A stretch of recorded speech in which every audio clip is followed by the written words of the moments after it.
வணக்கம். கோவையில் 10 வயசு பெண் குழந்தைய கடத்தி ரேப் பண்ணி கொடூரமாக கொண்டு இருக்கிறாங்க. 2 பேர் அரெஸ்ட் பண்ணியிருக்காங்க. இது வரைக்கும் முதல்வர் அந்த குடும்பத்துக்கு ஃபோன் பண்ணியோ நேரில் சந்திச்சோ ஆறுதல் தெரிவிக்கல. நேரில் போகணும்னு அவசியம் இல்லை, ஒரு ப்ரெஸ் மீட் கொடுத்துருக்கலாம். ப்ரெஸ் மீட் கூட கொடுக்கல. ஏன் அவர் ப்ரெஸ் மீட் கொடுக்கணுமா? அவர் நேரில் போய் பார்க்கணுமா? ஆமாம், பார்க்கணும். ஏன்னா தமிழ்நாட்டில் பெண்களுக்கு பாதுகாப்பு இல்லை அப்படின்னு சொல்லி ஓட்டு வாங்கி ஜெயிச்சாலு. நாங்கள் வந்தால் 100% பாதுகாப்பு கொடுப்போம்னு சொன்னார். இதுக்கு முன்னாடி போன வாரத்தில் பட்டப்பகலில் காலேஜ் படிக்கிற பொண்ணை கல்லாலேயே தாக்கினேன், அவங்களுக்கும் பாதுகாப்பு இல்லை. இப்போ 10 வயசு குழந்தை, பச்சை குழந்தை, அந்த குழந்தையோட தம்பி அக்காவை காணோன்னு சொல்லிட்டு ஒரு வீடியோ வருது. நெஞ்சு பதறுது, தாங்க முடியல. யோசிச்சு பாருங்க, வெளியே விளாண்டு இந்த குழந்தை திரும்ப வர்றப்ப இப்படி இருந்தால் பெற்றவங்களுக்கும் உங்களை சுற்றி இருக்கிறவங்களும் எப்படி இருக்கும்? ஏன்னா இதை சொல்லி தானே ஓட்டுவாங்க. நீங்கள் எதுவும் நடக்காது, நாங்கள் வந்தால் மாற்றுவோம். நீங்களே இப்படி நடந்துச்சு, இப்போ யார் பொறுப்பு? யாரோ ஒரு ஆள் பொறுப்பு ஏற்றுக்கணுமா இல்லையா? ஏன்பா அதுக்குன்னு சிஎம் வரணுமா? ஆமாங்க, வரணுங்க, கொடுங்க, வந்து தாங்க ஆகணும். வர முடியல, ப்ரெஸ் மீட்டு கொடுங்க. இல்லைப்பா அறிக்கை விட்டுருக்காரு. என்னங்க இது, சிஎம் ஆகிட்டாரு, இவ்வளோ பெரிய சம்பவம் நடந்துருக்குது. ஏன்ப்பா இந்த சம்பவத்தை பேசி அரசியல் பண்ணணுமா? இதை போய் இப்படி அரசியல் பண்ணுறீங்கன்னா, இந்த மாதிரி சம்பவத்தை சொல்லி அரசியல் பண்ணி தானே ஜெயிச்சு வந்தீங்க. இன்னைக்கு உங்கள் ஆட்சியில் நடக்குது, போகிறது இல்லையா? இல்லை ஒரு ப்ரெஸ் மீட்டு கொடுத்தா கொஞ்சம் தைரியமாக இருக்கும்ல. இனிமேல் இப்படி நடக்காமல் பார்த்துக்கிறேன், இந்த மாதிரி தண்டனை கடுமையாக்க போடும், உடனடியாக நாங்கள் நடவடிக்கை எடுத்துட்டோம், ஏதாவது சொல்லுங்கள். இனிமேல் பாதுகாப்பு அதிகப்படுத்துங்க. சிசிடிவி கேமரா, நீங்கள் இந்த மாதிரி சிங்கப்பெண் திட்டம், நீங்கள் என்னென்னமோ சொன்னீங்க, எதுவுமே இல்லையே. ஆட்சிக்கு வந்து 2 வாரத்தில் ஒரு கொடுப்பேன். ஏன்பா ஒரு கவர்மெண்ட் ஒவ்வொரு ஆளை எப்படிப்பா வாட்ச் பண்ண முடியும்? சிசிடிவி கேமரா வைக்க முடியும், போலீஸ் பாதுகாப்பு கொடுக்க முடியும், இந்த மாதிரி தண்டனை கொடுக்க முடியும். ஒவ்வொரு ஆளும் எப்படி பார்த்துக்க முடியும்? இந்த மாதிரி யாரோ ஒருத்தர் பண்ணுற தப்புக்கு எப்படி அரசு மேலே பழி சொல்கிறீங்க அப்படின்னு இப்போ பேசுகிறாங்க. எல்லாரும் பேச ஆரம்பிச்சிட்டாங்க. என்னங்க இப்படி சொல்கிறீங்க? அவரே பாவம், அவர் 1000 பிஸியில் இருக்கிறாரு, எப்போ பாரு அவர் மேலே பழி போகிறீங்களே, யாரோ எங்கேயோ பண்ணுறாங்க, இப்படி பண்ணுறீங்களேப்பா அப்படின்னு இப்போ பேசுகிறாங்க. இதுக்கு முன்னாடி ஆக்சுவலி இப்படி தானே இருந்துச்சு. அப்போ நீங்கள் என்ன சொன்னீங்க? நடக்கிறதுக்கு முன்னாடியே போய் தடுக்கணும், அதுக்கு முன்னாடி பாதுகாப்பு கொடுக்கணும். அது இல்லை, நாங்கள் வந்து கொடுப்போம்னு சொல்லி ஆட்சிக்கு வந்தீங்க. இப்போ நீங்களும் திரும்ப அதையே சொல்றீங்க. அதுக்கு எதுக்கு நீங்க? அப்போ ஒரு ரியாலிட்டி என்ன? ஒவ்வொரு ஆளுக்கு தனித்தனியாக போலீஸை போட முடியாது. தனிநபர் ஒழுக்கம், அப்புறம் நம்மளை சுற்றி இருக்கிறவங்க நம்ம பாதுகாத்துக்கணும். இப்படிப்பட்ட சில விஷயம் நம்ம பண்ணாதான் இதை கொஞ்சம் தவிர்க்க முடியும். அதை தாண்டி பண்ற நாய்ங்க திருந்தணும். அந்த நாய்க்கு கடுமையான தண்டனை கொடுக்கணும். அந்த தண்டனை பார்த்து பயப்படணும். இனிமேல் இந்த நினைப்பே வரக்கூடாது. அதுதானே பண்ண முடியும்.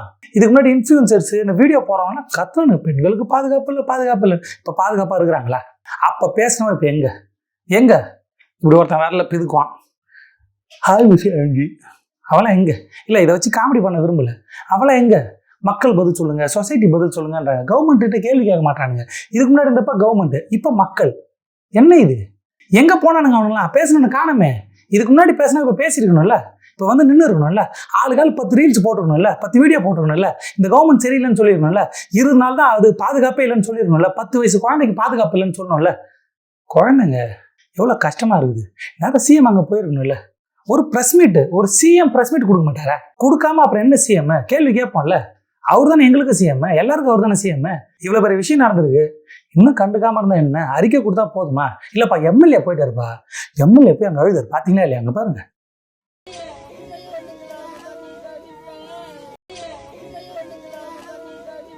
எம்எல்ஏ அழுகுறாரு. அவரும் இல்லை, யார் போனாலும் அழுதுருப்பாங்க. மனசு தாங்காது. மனுஷன் தானே எல்லாரும். அவங்க அப்பா அம்மா கதறதை பார்த்தா நமக்கு அழுகு வரும். இப்படி எம்எல்ஏ அழுகுறதை வச்சு காமெடி பண்ணுறதோ கிண்டல் பண்ணுறதோ பண்ணக்கூடாது.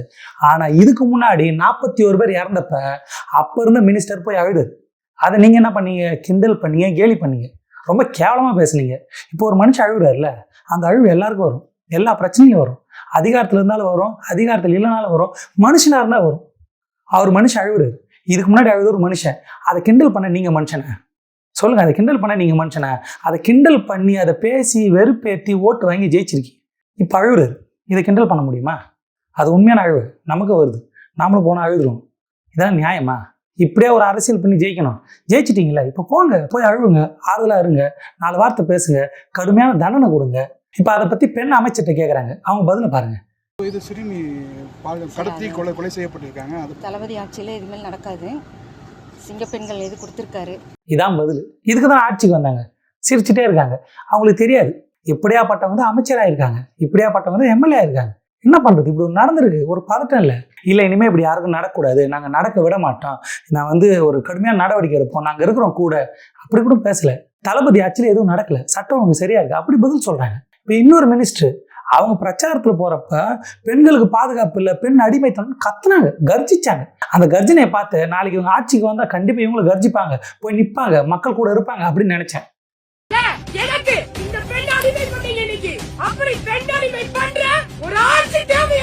பெண் அடிமை பண்ற ஆட்சி தேவையா? எதுக்கு இப்படி பேசுனாங்கன்னா,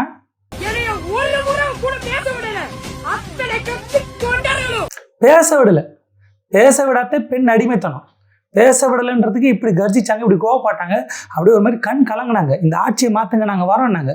வந்தவங்க இப்ப என்ன பேசுறாங்க தெரியுமா? இது இப்போ அட்மினிஸ்ட்ரேட்டிவ் ரிலேட்டடா பேசுவோம் சார். பொலிட்டிக்கல் ரிலேட்டடா 6 o'clock. அந்த கேள்வியெல்லாம் கேட்காதீங்க. ஏதாவது அட்மின் ரிலேட்டடா ஒரு கேள்வி கேளுங்க, நான் பதில் சொல்றேன். அது கேள்வியா? அது சம்பவங்க, கொடூரமான சம்பவம். 10 வயசு குழந்தைய ரேப் பண்ணி கொண்டு இருக்காங்க. அது வந்து கேள்வியா? பதறது இல்லையா? ஐயோ நான் உடனே போறேன், அந்த குடும்பத்தை போய் பார்க்குறேன், குற்றவாளிக்கு தண்டனை வாங்கி கொடுக்குறேன், இந்த ஆட்சி கடுமையாக நடவடிக்கை எடுக்கும், தெரியாமல் இப்படி நடந்துருச்சு, அப்படி தானே பேசணும். அந்த கேள்வி கேட்காதீங்கன்றீங்க. இதுக்கு ஆட்சிக்கு வந்தீங்க, இதெல்லாம் அப்போ சொல்றீங்க பெண் அடிமைத்தனம் பேச விடலன்றதுக்கு அப்படியே கர்ஜிச்ச நீங்க ரொம்ப சாதாரணமாக பேசுறீங்க. அமைச்சர் நீங்க, என்ன இது கஷ்டமா இல்லையா இப்படி ஒரு பதில் சொல்றதுக்கு? இல்லைங்க நானே ரொம்ப கஷ்டப்பட்டுருக்கேங்க, எனக்கே ரொம்ப மனசு தாங்கலை, அதை பற்றி பேசுகிற அளவுக்கு எனக்கு தைரியம் இல்லை, இல்லை நான் அதை பற்றி பேசுகிற அளவுக்கு மனநிலை இல்லை, நான் நேரம் அங்கே தான் போகிறேன், அந்த குடும்பத்தோடு நான் இருக்கிறேன், அப்படியே தான் சொல்லணும்ல. எதுவுமே சொல்ல. அது இல்லாமல் சிரிக்கிறாங்க, ரொம்ப சாதாரணமாக சிரிக்கிறாங்க. எப்படி சிரிப்பு வருது எனக்கு தெரியலையே. சிரிக்கிறாங்க, சிரிச்சு ஒரு பதில்.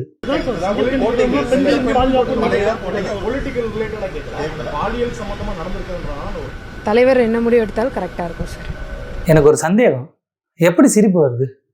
எவ்வளோ சீரியஸான விஷயம், இதை கேட்டாலே தாங்க முடியாது. இதுதான் நியூஸாக போயிட்டுருக்கு. அவங்க குடும்பம் கதறதை பார்க்குறோம், அந்த குழந்தையோட ஃபோட்டோவை பார்க்குறோம், அவங்க தம்பி பேசுகிறத பார்க்குறோம். அந்த தம்பி எங்கள் அக்காவை காணோம், அவங்க வந்து இந்த ட்ரெஸ்ஸு போட்டிருக்காங்கன்னு சொல்கிறாங்க. தாங்கலை, உண்மையாக தாங்கலை. கேட்கும் போது அழகு வந்துடுச்சு, மனசு உடஞ்சிடுச்சு. நினச்சி கஷ்டமாக இருக்குது. ஏன்னா நமக்கு தங்கச்சி இருக்கிறாங்க, அக்கா இருக்கிறாங்க, எங்களை சுற்றி பெண்கள் இருக்கிறாங்க, பெண் குழந்தைங்க இருக்குது. நாளைக்கு அவங்க படிக்கணும், வெளியே போகணும். நான் யோசிக்கிறேன், ஐயோ நம்ம விளையாட விட்டு வீட்டில் இருந்தால் நாளைக்கு வந்து பார்த்தா குழந்தைங்க எதாவது ஆயிடுச்சுன்னா, ஐயோ ஸ்கூலுக்கு போகிற குழந்தை வரும்போது எதாவது ஆயிடுச்சுன்னா பதறுது, நமக்கு கஷ்டமாக இருக்குது. எப்படி சிரிப்பு வருது? நீங்கள் ஆறுதல் சொல்லனாலும் பரவாயில்ல, போய் நிற்கலனாலும் பரவாயில்ல, சிரிக்கிறீங்க. இதை கேட்குறப்ப இல்லைங்க ரொம்ப கஷ்டமாக இருக்குங்க, வேணாங்க அது பேசுவானே, எனக்கு ரொம்ப ஹெவியாக இருக்குது, என்னால் தாங்க முடியல, நாங்கள் நடவடிக்கை எடுக்கணும், அப்படி தானே பேசுகிறேன். சிரிப்பு வருது, உண்மையாக பதறுது. எங்கள் வீட்டு குழந்தைக்கு எதாவது ஆயிடுமோன்னு பதறுது. எதில் இருக்கிற யாரை பார்த்தாலும் பயமாக இருக்குது. நம்மளை சுய பரிசோதனை பண்ணணும். நம்ம பெண்களை சரியாக பார்க்குறோமா, நம்ம குழந்தைங்களை சரியாக பார்க்குறோமா, நம்ம இந்த சமுதாயத்தில் சரியாக இருக்கிறோமா? ஒரு ஆம்பளை, எல்லா ஆம்பளையும் சுய பரிசோதனை பண்ணணும். இந்த மாதிரியான விஷயத்துக்கு இவ்வளோ யோசிக்க வேண்டியதாக நம்ம யோசிக்கிறோம், மண்டையை போட்டு பிச்சுக்கிறோம், தூக்கம் வரல. ஆனால் இவங்க சாதாரணமாக சிரிக்கிறாங்க. தளபதி எது சொன்னாலும் சரியாக இருக்கும், எந்த முடிவு எடுத்தாலும் சரியாக இருக்கும்னு சொல்லிட்டு கடந்து போகிறாங்க. வேதனையாக இருக்குது. அது இல்லாமல் ஒரு எம்எல்ஏ, அவர் மினிஸ்டராக கூட தெரியல, அவர் சொல்கிறார் என்ன தண்டனை கொடுக்கணும்னு சொல்லுறாரு. இல்லை இவருக்கு மேலே என்கவுண்டரில் போட்டுடணும். என்கவுண்டரில் போட்டுடணும். சினிமா டயலாக் இல்லை இது. டிவிக்கு ரசிகர்கள், டிவிக்கு ஓட்டு போட்டவங்க, விஜய் ரசிகர்கள் என்ன சொல்கிறாங்கன்னா, இந்த மாதிரி தெரி படத்தோட சீனை நீங்கள் பார்ப்பீங்க, படம் மாதிரி ஒரு சம்பவம் நடக்கும் போது, டேய் படத்தை தூக்கி போடுங்கடா. படத்தில் தான் பணக்கார அரசியல்வாதி பையனை அப்படி பண்ண முடியும். ரியாலிட்டியில் எந்த பணக்காரனையும் பண்ண முடியாது. பொள்ளாச்சி சம்பவத்தில் என்ன பண்ணாங்க? அவனை எதாவது பண்ண முடிஞ்சுதா? அப்படி பண்ணுறதா இருந்தால் விசாரணை படம் பார்த்தீங்களா, அந்த மாதிரி தான் பண்ணுவாங்க. எந்த பணக்காரனையும் அப்படி பண்ண முடியாது, எந்த அரசியல்வாதி பையனையும் அப்படி பண்ண முடியாது. பண்ணது இல்லை. யாரை பண்ணுவாங்க? ஏமாந்து போனவனை பண்ணுவாங்க. விசாரணை படம் போய் பாருங்க. நீங்கள் தெரி படம்னா நாங்கள் விசாரணை படம் சொல்லுவோம், அதை ஆதரிக்கக்கூடாது. இப்போ என்ன சொல்லணும், என்னப்பா அப்படியே விட்டுமா, கடுமையான தண்டனை கொடுக்கணும். எல்லாருக்கும் ஒரே எண்ணம் தான், கடுமையான தண்டனை. ஆனால் அந்த தண்டனையை சட்ட ரீதியாக நீதிமன்ற வழியாக கொடுக்கணும், உடனடியாக கொடுக்கணும். அவன் குற்றவாளின்னு ப்ரூவ் பண்ணி நீதிமன்ற தண்டனையை கொடுக்கணும். அந்த தண்டனையை பார்த்தா இனிமேல் யாரும் தப்பு பண்ணக்கூடாதுன்னு ஒரு பயம் வரணும். அதை விட்டு என்கவுண்டர் பண்ணுறது என்ன இது? சட்டத்துக்கு புறம்பா இல்லையா? சட்டம் சொல்லுதா, கவர்மெண்ட் சொல்லுதா, ஒரு அரசாங்கம் சொல்லுதா என்கவுண்டர் பண்ணலான்னு? ஒரு மக்களால் தேர்ந்தெடுக்கப்பட்டவர் சொல்றாரு, எனக்கு புரியலையே என்கவுண்டர் என்ன மனநிலை இது? சட்ட ரீதியாக நடவடிக்கை எடுப்போம், உடனடியாக தண்டனை கொடுப்போம், அவர் குற்றவாளின்னு ப்ரூவ் ஆனால் கடுமையான தண்டனை கொடுப்போம் சட்ட ரீதியாக நீதிமன்ற வழியா. இந்த என்கவுண்டர் தெரி படம் இது ஆபத்தானது, நார்மல் இல்லை. அப்படி யோசிக்கக்கூடாது. பயமா இருக்குது. இது யாரை பாதிக்கும்? எந்த பணக்காரனா அப்படி செஞ்சிருக்கிறாங்க? ஒரு ஆள் சொல்லுங்க, எந்த அரசியல்வாதி பையனை அப்படி செஞ்சிருக்காங்க? எத்தனை பேர் தப்பு பண்ணியிருக்கிறாங்க? அது செஞ்சுட்டாங்களா? செஞ்சவங்க லிஸ்ட் எடுங்க, அந்த லிஸ்ட்டை போய் பாருங்க, அதில் எத்தனை குற்றம் ப்ரூவ் ஆயிருக்குது. அவன் தான் குற்றவாளியா? குற்றவாளின்னு சொன்னதுக்கு அப்புறம் தான் அவனை இந்த தண்டனை கொடுத்தாங்களா? இல்லை.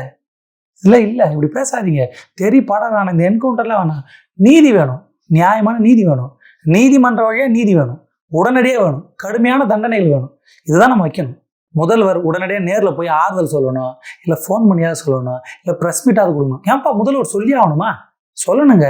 போன ஆட்சியில் அஜித்தோட மரணத்துக்கு முதல்வர் ஃபோன் பண்ணி மன்னிப்பு கேட்டார், சாரி சொன்னார். அதை நீங்கள் கிண்டல் பண்ணீங்க, கலாய்ச்சிங்க, அதை வந்து விமர்சித்து நீங்கள் ஆட்சிக்கு வந்திருக்கீங்க. சாரின்னு சொன்னது தப்பா, சாரின்னு சொன்னது பொறுப்பேற்றுக்கிறது. அவர் ஒரு முதல்வராக பொறுப்பேற்று என்னை மன்னிச்சிருங்க அப்படின்னு.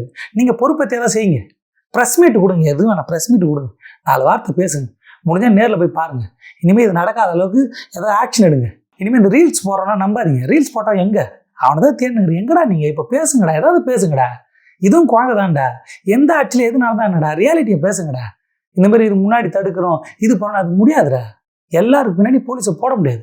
அப்போ நம்ம சுய ஒழுக்கமாக இருக்கணும். வீட்டுக்கு ஒரு போலீஸ் போட முடியாது, எல்லார் மேலேயும் கண்ணு வச்சு பார்த்துருக்க முடியாது. சிசிடிவி கேமரா இருக்குது, பாதுகாப்பு இருந்து அதை பண்ணுறாங்க, வீட்டுக்குள்ளே பண்ணுறானுங்க. ஏன் அப்பா வரைக்கும் பண்ணுறானுங்க, தாத்தா பண்ணுறானுங்க, மாமா பண்ணுறானுங்க, சொந்தக்காரனுக்கு பண்ணுறானுங்க.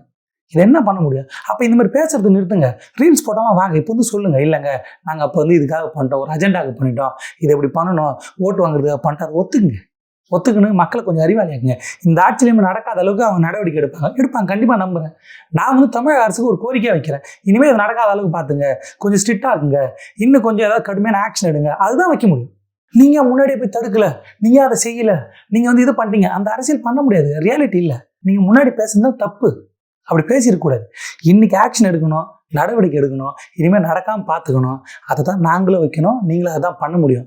இதெல்லாம் தடுக்கிறதுக்கு சுய ஒழுக்கம் தான் ஒரே விஷயம். எல்லா ஆம்பளையும் சுய பரிசோதனை பண்ணணும், நம்மளே பார்த்துக்கணும். நம்ம முதல்ல ஒரு பொண்ணை ஒழுங்காக பார்க்குறோமா, அவங்கள ஒழுங்காக அணுகிறோமா, அவங்கள ஒழுங்காக தொடுறோமா, அவங்கக்கிட்ட தேவையாக பேசுகிறோமா இல்லை தேவையில்லாமல் பேசுகிறோமா, ஆஃபீஸில், ஸ்கூலில், வெள்ளார இடத்துல, ரோட்டில் நாம் ஒழுங்காக இருக்கிறோமா, அதை தான் யோசிக்கணும். அதை மட்டும்தான் யோசிக்கணும். கவர்மெண்ட் பாதுகாப்பு அதிகரிப்பாங்க, சிசிடிவி கேமரா வைப்பாங்க, முடிஞ்ச அளவுக்கு பாதுகாப்பு கொடுத்துட்டே இருப்பாங்க. இதை தாண்டி விஷயம் நம்ம தான் பார்த்துக்கணும். நம்மளை சுற்றி இருக்கிற பெண்களை நம்ம பாதுகாப்பாக பார்த்துக்கணும்.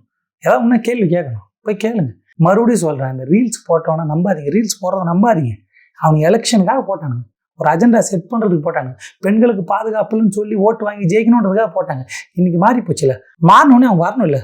எல்லாம் தான் சொன்னாங்க, மதன் கோரி, சுதன் கோரி, இவன் அவன், லொட்டு லொசு, கரும்பு முடிச்சாங்க, எல்லாரும் வாங்க போடுங்க. இப்பயும் கேள்வி கேளுங்க. இப்போ கேள்வியே கேட்க மாட்டீங்க. சாதாரணமாக ஒரு ஆக்டிவிட்டிஸ்லாம் போகிறாங்க. இதுக்கு முன்னாடி முதல்வரே பதில் சொல்லுங்க, இப்போ வந்து மக்கள் பதில் சொல்லணும், சமூகம் பதில் சொல்லணும். சமூகம் இதை எப்படி சொல்ல போகுது, எப்படி அணுக போகுது, இந்த சமூகம் இதுக்கு என்ன சொல்ல போகுது, இப்படி பேசி தொலைகிறாங்க. இதுக்கு முன்னாடி கவர்மெண்ட் பதில் சொல்லணும், இப்போ சமூகம் பதில் சொல்லணும். ஏன்டா இப்படி பண்ணுறீங்க? யாரா நீங்கள்? ரியாலிட்டியை பேசுங்கடா. ஒரு அரசாங்கம் எதில் தப்பு பண்ணுறதோ அதை தட்டி கேட்க வேண்டியதுதான். ஒரு அரசாங்கம் இதில் வந்து அவனை அரெஸ்ட் பண்ண முடியும், அவனுக்கு உடனடியாக தண்டனை வாங்கி கொடுக்க முடியும், இனிமேல் யாரும் பண்ணாத அளவுக்கு அவங்க சேஃப்டி மெஷர்ஸ் எடுக்க முடியும். அவ்வளோதான்டா.